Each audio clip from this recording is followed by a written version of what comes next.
کوئی فرشتوں کا تو کوئی کلمہ گو ہونے کے باوجود انبیاء کرام اور اولیاء اعظام کی عظمت، خصائص، اختیارات اور کمالات کا منکر ہے، بلکہ خود خالق کائنات کے وجود کا انکار کرنے والی مخلوق بھی اس دھرتی پر پائی جاتی ہے۔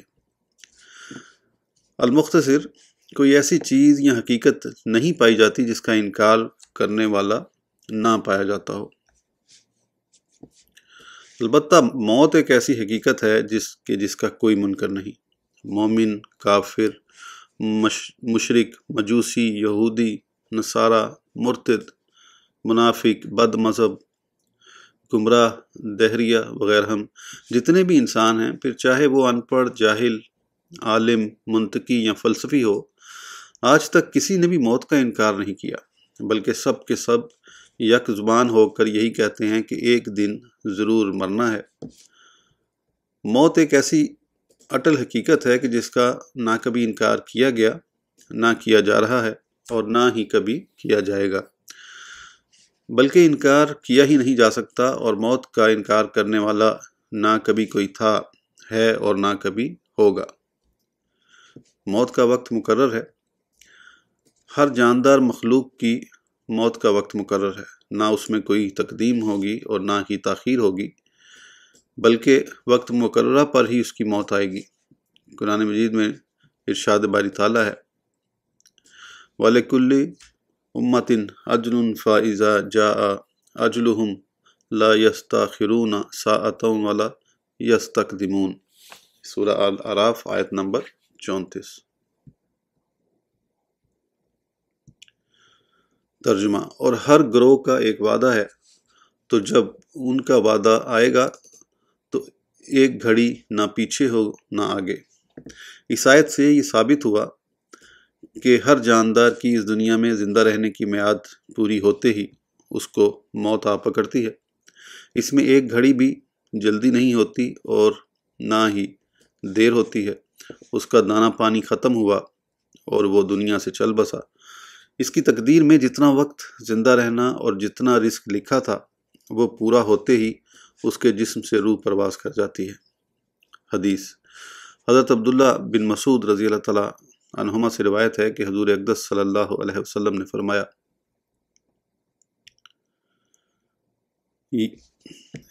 اِنَّ روح القدس نفث فی روعی ان نفسا لن تموت حتی تستکمل رزقہا، یعنی بے شک روح القدس نے میرے باطن میں وحی فرمائی کہ کوئی جاندار نہ مرے گا جب تک وہ اپنا رزق پورا نہ کر لے۔ نیچے پورا عربی میں حوالہ لکھا ہوا ہے۔ حدیث، ابن ابی دنیا اور ابو شیخ کی روایت میں ہے کہ ملک الموت حضرت اسرائیل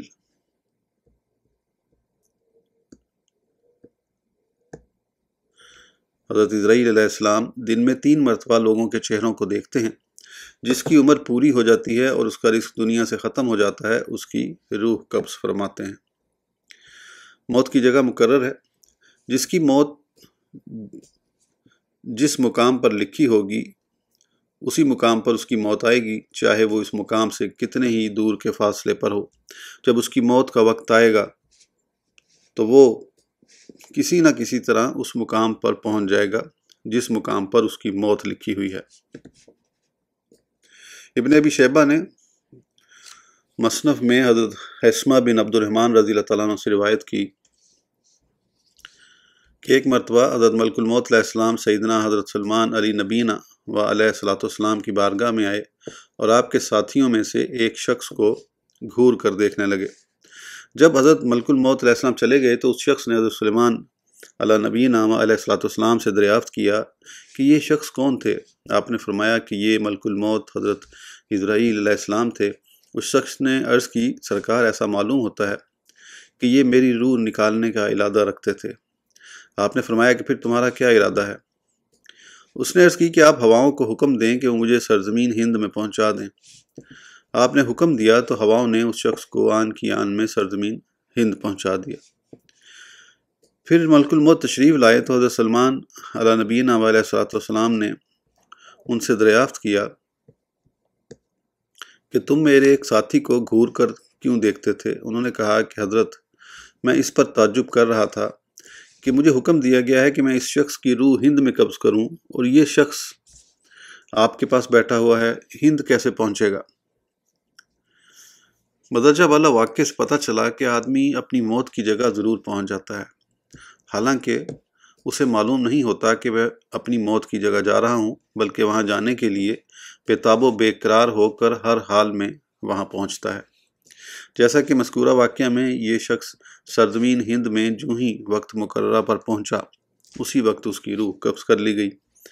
اپنی موت کی جگہ آدمی کو معلوم نہیں ہوتی، البتہ تبارک و تعالیٰ کی عنایت و عطا سے اور اللہ تعالیٰ کے بتانے سے اللہ کے محبوب بندے اپنی جائے اجل بلکہ دوسروں کی بھی جائے اجل جانتے ہیں، جیسا کہ جنگ بدر کے دن حضور اقدس صلی اللہ علیہ وسلم نے ہر کافر کے مرنے کی جگہ پہلے ہی بتا دی تھی۔ حضرت انس بن مالک رضی اللہ تعالیٰ عنہ سے روایت ہے کہ رسول اکرم صلی اللہ علیہ وسلم نے صحابہ کرام رضوان اللہ تعالیٰ علیہم اجمعین کو حکم دیا تو وہ چلے یہاں تک کہ میدان بدر میں اترے، یعنی رسول اللہ صلی اللہ علیہ وسلم نے زمین پر جگہ جگہ دست اقدس رکھ کر بتایا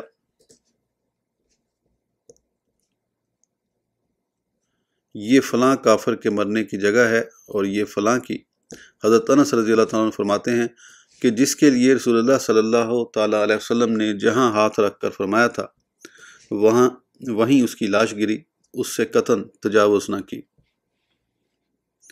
حدیث امیر المومنین حضرت سیدنا عمر فاروق اعظم رضی اللہ تعالیٰ عنہ سے روایت ہے کہ قسم ہے اس کی جس نے حضور کو حق کے ساتھ بھیجا، یعنی جو حدیں رسول اللہ صلی اللہ تعالیٰ علیہ وسلم نے ان کے لیے مقرر فرمائی تھیں، کسی نے اس حد سے تجاوز نہ کیا۔ انسان موت سے کیوں ڈرتا ہے؟ جب یہ حقیقت مسلم ہے کہ ایک نہ ایک دن ضرور مرنا ہے اور موت ٹالے سے ٹل نہیں سکتی، پھر بھی انسان موت سے کیوں ڈرتا ہے؟ اس کی کئی وجوہ ہیں۔ سب سے اہم وجہ یہ ہے کہ انسان دنیاوی لذتوں میں اتنا منہمک ہے کہ اسے دنیا کے عیش و عشرت میں زیادہ سے زیادہ لطف لینے کی خواہش رہتی ہے۔ عالی شان مکان ہے، کافی مال و دولت جمع ہے، آرام و آسائش سے زندگی بسر ہو رہی ہے، ہر قسم کی آسودگی ہے، ہر طرح کا چین میسر ہے۔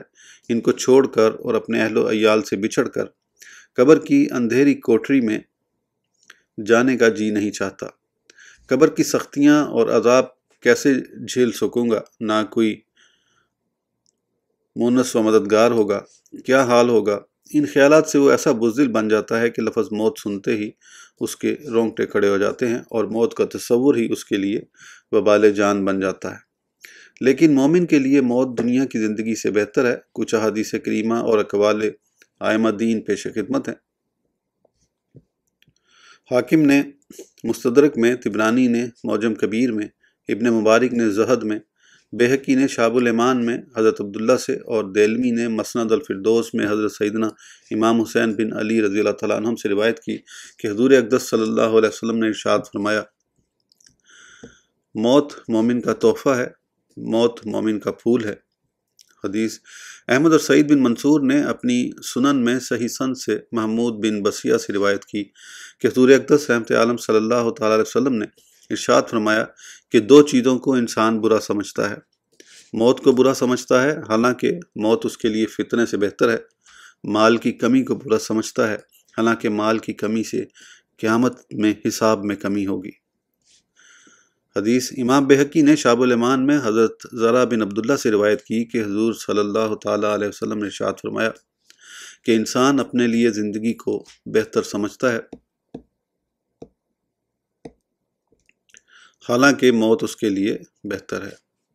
حدیث ابو نعیم نے حضرت عبداللہ بن عمر فاروق اعظم رضی اللہ تعالیٰ عنہما سے روایت کی کہ حضور اقدس صلی اللہ علیہ وسلم نے حضرت ابو ذر غفاری رضی اللہ تعالیٰ عنہ سے ارشاد فرمایا کہ ابو ذر، دنیا مومن کے لیے قید خانہ اور قبر امن کی جگہ ہے اور جنت اس کا ٹھکانہ ہے۔ اے ابو ذر، دنیا کافر کی جنت ہے اور قبر اس کا عذاب ہے اور جہنم اس کا ٹھکانہ ہے۔ حدیث ابن ابی شیبہ اور مروزی نے حضرت طاؤس رضی اللہ تعالیٰ عنہ سے روایت کی کہ مومن کے دین کو کوئی چیز نہیں بچا سکتی سوائے موت کے گڑھے کے۔ حدیث طبرانی نے حضرت ابو مالک اشعری سے روایت کی کہ حضور اقدس صلی اللہ علیہ وسلم نے دعا فرمائی کہ اے اللہ جو لوگ مجھے رسول جانتے ہیں ان کے دل میں موت کی محبت ڈال دے۔ ترغیب میں حضرت انس بن مالک رضی اللہ تعالیٰ عنہ کی روایت میں ہے کہ حضور اقدس رحمت عالم صلی اللہ تعالیٰ علیہ وسلم نے ان سے فرمایا کہ اگر تم میری وصیت یاد رکھو تو یہ کہ موت سے زیادہ پسندیدہ چیز تمہارے نزدیک کوئی نہ ہو۔ مذکورہ ساتوں حدیث کریمہ ماخوذ از کتاب، نیچے حوالہ جات ہیں کتابوں کے۔ اقوال علماء دین، ذیل میں کچھ اقوال ذرعی پیش کیے جاتے ہیں جن سے اندازہ ہوگا کہ صالحین مومنین موت کو کتنا محبوب رکھتے تھے اور موت سے ان کو کیسی رغبت تھی۔ قول نمبر 1، حضرت عبد الرحمن بن یزید بن جابر سے مروی ہے کہ حضرت عبداللہ بن ابی زکریا کہتے تھے کہ اگر مجھے یہ پتہ چل جائے کہ اللہ نے مجھے اختیار دیا ہے کہ چاہے میں 100 سال زندہ رہوں یا آج ہی مر جاؤں تو میں آج ہی مرنے کو اختیار کر لیتا تاکہ اللہ عز و جل اور اس کے رسول صلی اللہ تعالیٰ علیہ وسلم اور صحابہ رضوان اللہ تعالیٰ علیہم اجمعین سے ملاقات کر سکوں۔ قول نمبر 2، ابن ابی دنیا نے حضرت سفیان سے روایت کی کہ موت عابد کے لیے راحت ہے۔ حضرت حبان بن اسود نے کہا کہ موت ایک پل ہے جو ایک دوست کو دوسرے دوست سے ملانے کا ایک ذریعہ ہے۔ ابن ابی دنیا نے حضرت صفوان بن سلیم سے روایت کی کہ موت دنیا کی تکالیف سے راحت دیتی ہے اگرچہ خود اس میں تکالیف ہیں۔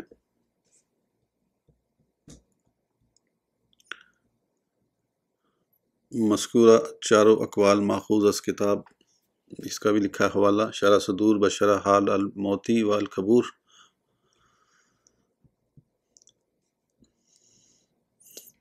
دوسرا باب شروع ہوتا ہے زندگی اور موت۔ یہ انہوں نے پیج آگے ساتھ ساتھ سکین کیے میں۔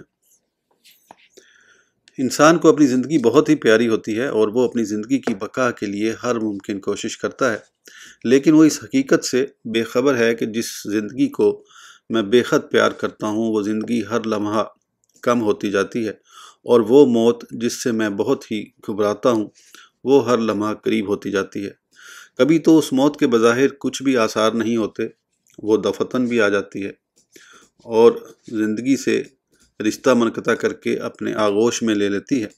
اسی لیے تو حضور اقدس صلی اللہ تعالیٰ علیہ وسلم نے ارشاد فرمایا، حدیث حضرت عبداللہ بن عمر فاروق رضی اللہ تعالیٰ عنہ سے روایت ہے کہ حضور اقدس صلی اللہ تعالیٰ علیہ وسلم نے فرمایا یعنی اے انسان، جب تو شام کرے تو صبح کا انتظار مت کر، اور جب تو صبح کرے تو شام کا انتظار مت کر۔ خلاصہ کلام یہ ہے کہ شام کے وقت یہ خیال نہ کرے کہ زندگی کے نیکی کا یہ کام صبح کر لوں گا، ہو سکتا ہے کہ صبح ہونے سے پہلے ہی موت آ جائے، اور صبح کے وقت یہ خیال نہ کرے کہ نیکی کا یہ کام شام کو کر لوں گا، کیا خبر شام تک زندہ رہے گا یا نہیں۔ لہٰذا ہر انسان کو چاہیے کہ اپنی موت کو ہر وقت یاد کرتا رہے اور موت سے بالکل ہی نہ گھبرائے، بلکہ ایک سچے مسلمان کی شان یہ ہونی چاہیے کہ وہ ہر وقت موت کے لیے تیار رہے اور اپنی دنیوی زندگی کو شریعت مطہرہ کی پابندی میں بسر کر کے آخرت کے سفر کا توشہ تیار کرتا رہے، بلکہ موت کو ایک دلہن کی طرح گلے لگانے کا حوصلہ رکھے، کیونکہ موت ایک ذریعہ ہے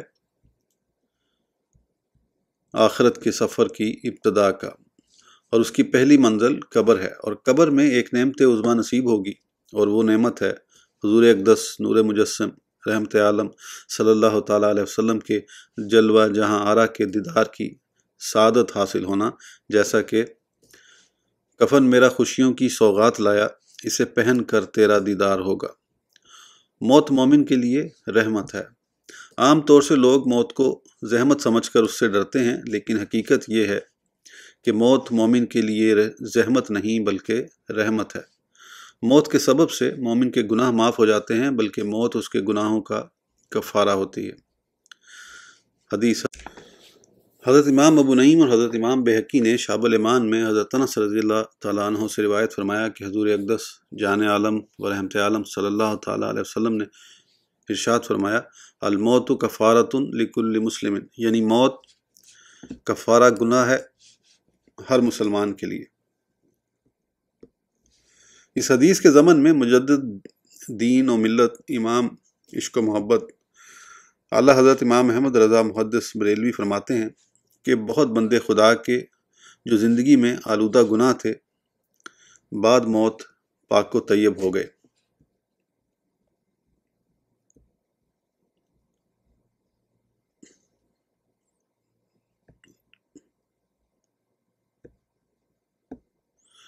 قول امام اجل حافظ الحدیث علامہ جلال الدین سیوطی رضی اللہ تعالیٰ عنہ اس کے ضمن میں فرماتے ہیں، قرطبی نے فرمایا کہ اس کی وجہ یہ ہے کہ مسلمان مرتے وقت جو تکالیف پاتا ہے وہ اس کے گناہوں کے معافی کا سبب بن جاتی ہے۔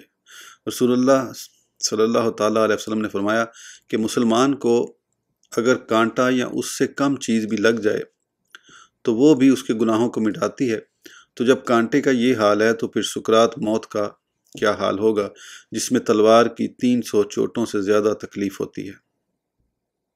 روایت ابن ابی دنیا نے مالک بن مغول سے روایت کی کہ سب سے پہلی چیز خوشی کی جو مومن کو حاصل ہوگی وہ موت ہے، کیونکہ اس میں وہ اللہ کا ثواب اور اس کا کرم دیکھتا ہے۔ روایت حضرت ابو نعیم نے اپنی کتاب حلیہ الاولیاء میں ابن عبدربہ سے روایت کی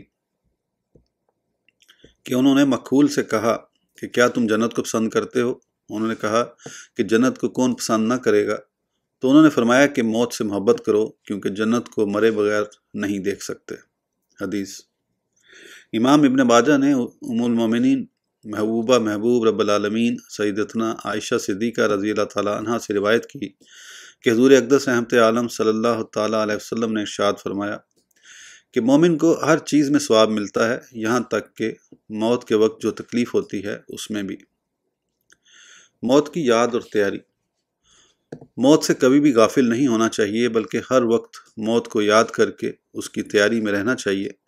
دنیا کی زندگی تو ایک مسافر کی طرح ہونی چاہیے، جس طرح مسافر اپنے سفر کے مقام کو چھوڑ کر اپنے وطن کی طرف لوٹتا ہے، اسی طرح دنیا کو مقام سفر سمجھ کر اپنے وطن یعنی آخرت کو ہر وقت پیش نظر رکھنا چاہیے۔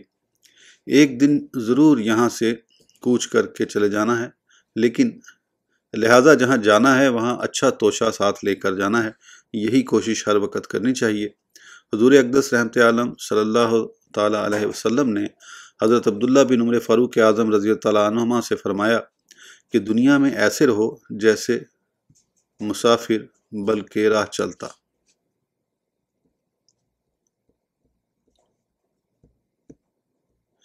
یعنی راہگیر اپنی منزل مقصود تک جلد از جلد پہنچنے کی ہر لگن میں ہوتا ہے، وہ راستے کے کھیل تماشوں کی طرف الطاف نہیں کرتا کہ اس کا سفر تاخیر سے دوچار ہو اور منزل تک وصول دیر میں ہو، بلکہ وہ ہر ممکن کوشش کر کے سفر کی مسافت کو جلد از جلد طے کرتا ہے۔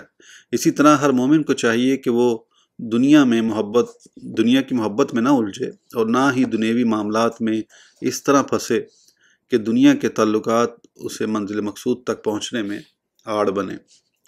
لہذا موت کو ہر وقت یاد کرنا چاہیے۔ موت کو یاد کرنے کی احادیث کریمہ میں بہت فضیلتیں وارد ہیں۔ علاوہ ازیں موت کو یاد کرنے سے بے شمار فوائد بھی حاصل ہوتے ہیں۔ ذیل میں چند احادیث کریمہ اور بزرگان دین کے اقوال زرعی پیش ہیں۔ حدیث امام ترمذی نے حضرت ابو ہریرہ رضی اللہ تعالیٰ عنہ اور ابو نعیم نے امیر المومنین حضرت عمر فاروق اعظم رضی اللہ تعالیٰ عنہ سے روایت کیا کہ حضور اقدس رحمت عالم صلی اللہ تعالیٰ علیہ وسلم نے ارشاد فرمایا، اکثروا ذکر حادم لذت الموت، لذتوں کو توڑنے والی موت کو کثرت سے یاد کرو۔ حدیث امام ابن ماجہ نے امیر المومنین سیدنا عمر فاروق اعظم رضی اللہ تعالیٰ عنہ سے روایت کی کہ حضور اقدس صلی اللہ علیہ وسلم سے دریافت کیا گیا کہ سب سے عقل مند مومن کون ہے؟ آپ نے ارشاد فرمایا کہ جو موت کو سب سے زیادہ یاد رکھے اور موت کے بعد کے لیے سب سے اچھی تیاری کرے، یہ ہے عقل مند۔ حدیث ابن ابی دنیا نے حضرت عطا خراسانی رضی اللہ تعالیٰ عنہ سے روایت کی کہ حضور اقدس صلی اللہ تعالیٰ علیہ وسلم ایک ایسی مجلس کے قریب سے گزرے جس میں خوب ہنسی مذاق ہو رہا تھا۔ آپ نے فرمایا کہ اپنی مجلس میں لذتوں کو توڑنے والی چیز کی ملاوٹ بھی کرو۔ عرض کی گئی وہ کیا ہے؟ آپ نے فرمایا کہ موت کی یاد۔ حضرت امام طبرانی نے حضرت عمار رضی اللہ تعالیٰ عنہ سے روایت کی کہ حضور اقدس صلی اللہ تعالیٰ علیہ وسلم نے فرمایا، نصیحت کرنے کو موت کافی ہے۔ امام بہقی نے شعب الایمان میں روایت کیا کہ حضور اقدس صلی اللہ تعالیٰ علیہ وسلم سے عرض کی گئی کہ کیا شہداء کے ساتھ اور کسی کا بھی حشر ہوگا؟ آپ نے فرمایا ہاں، اس کا جو رات و دن میں موت کو 20 مرتبہ یاد کرے گا۔ الحاصل موت سے کبھی بھی غافل نہیں ہونا چاہیے، بلکہ ہر وقت موت کا خیال ذہن میں حاضر رکھنا چاہیے۔ موت کی یاد سے بہت فائدے ہیں، ان میں سے چند فوائد ذیل میں مذکور ہیں۔ فائدہ: ہر وقت موت کو یاد کرتے رہنے سے دل کو ایک تسلی حاصل ہوتی ہے۔ موت کو یاد کرنے والا ظلم و ستم اور آئی ہوئی مصیبت سے پریشان نہیں ہوتا۔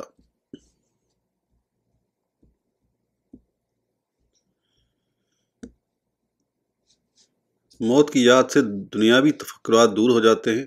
غم، رنج، مصیبت اور دیگر تفکرات سے آدمی غمگین نہیں ہوتا، بلکہ اسے ایک قسم کا قلبی سکون ہر وقت میسر ہوتا ہے۔ موت کو ہر وقت یاد رکھنے والا کسی سے بھی نہیں ڈرتا۔